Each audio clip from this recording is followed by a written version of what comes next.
Okay, I wanted to do a quick uh, overview of driver diagrams and how we use them here at Partners.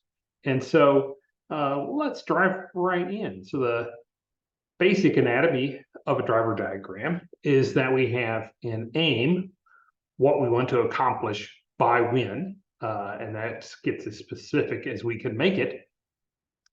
And then we have what we call the primary drivers. And those are the what is it's about organizing our thinking, agreeing on what's in and out of scope, what are our primary theories as a community, as an organization, as a network of schools or districts or educators trying to accomplish a shared aim, a shared purpose, and a shared set of goals. What do we think the big levers are? Do we, if it's something about student outcomes, do we think it's about disciplinary knowledge, pedagogical skill, student agency, and some fourth or fifth factor? And so it's the what? It's 3 to 5. Partially that's just a cognitive thing, is that humans can only track 3 to 5 things and really keep them at front of mind. They need to be of the similar grain size. So if we're talking about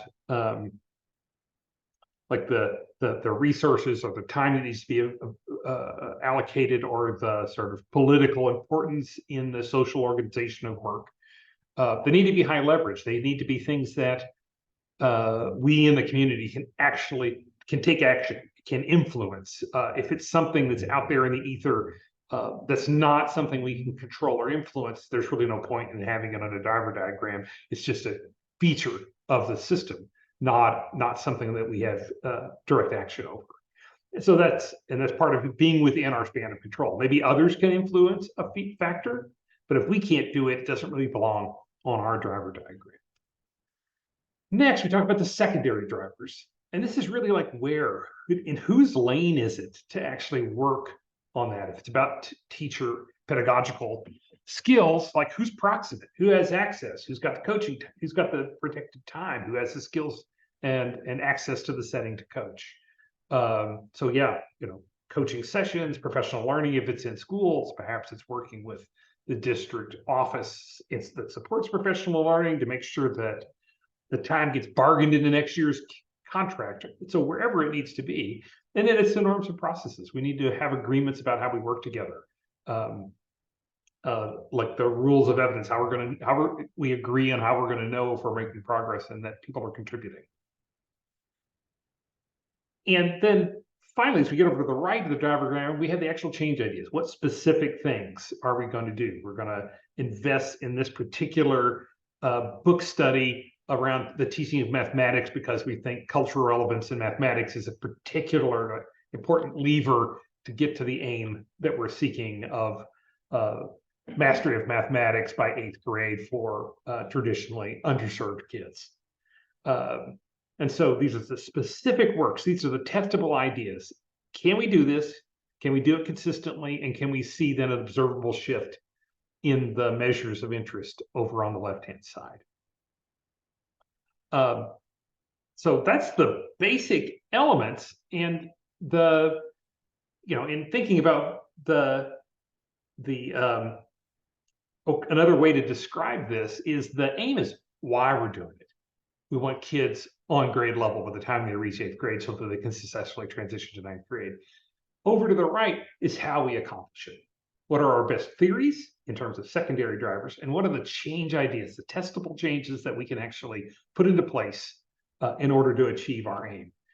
And then there are a set of measures that underlie all of this. Over on the aim, it's the big dot goal. Students are prepared. They're showing up to school. They're engaged. They have a sense of belonging. They're doing great on summative and interim assessments, and they feel engaged and ready to take on 9th grade in the case of an 8th grade transition goal. And on the other side, in the middle here, we've got, maybe outputs, right? Kids are actually attending tutoring. The attendance intervention is actually working as it was intended. Kids that aren't showing up are getting visits at home, or whatever your change ideas are. And then over to the right is more of the fidelity. did we do the things we said we were going to do to influence the aim on the right? So there's a quick and dirty overview of driver diagrams. I think the only other thing I would say is thinking about the from left to right over on the aim. Those are typically long-term goals, maybe a year out, maybe 3 years out, maybe 5 years out. So those things are slow to change. As we get to the right, the change ideas are much more rapid. So the temporal, we call it the temporal resolution, how often we can engage in the work and expect to observe a change. It's slow on the left of the driver diagram towards the aim, pretty speedy over towards the right. And likewise, the measurement frequency and the sort of granularity of the measures. Also, less frequent, higher stakes on the left, more frequent, lower stakes on the right. So there's the brief anatomy of a driver diagram.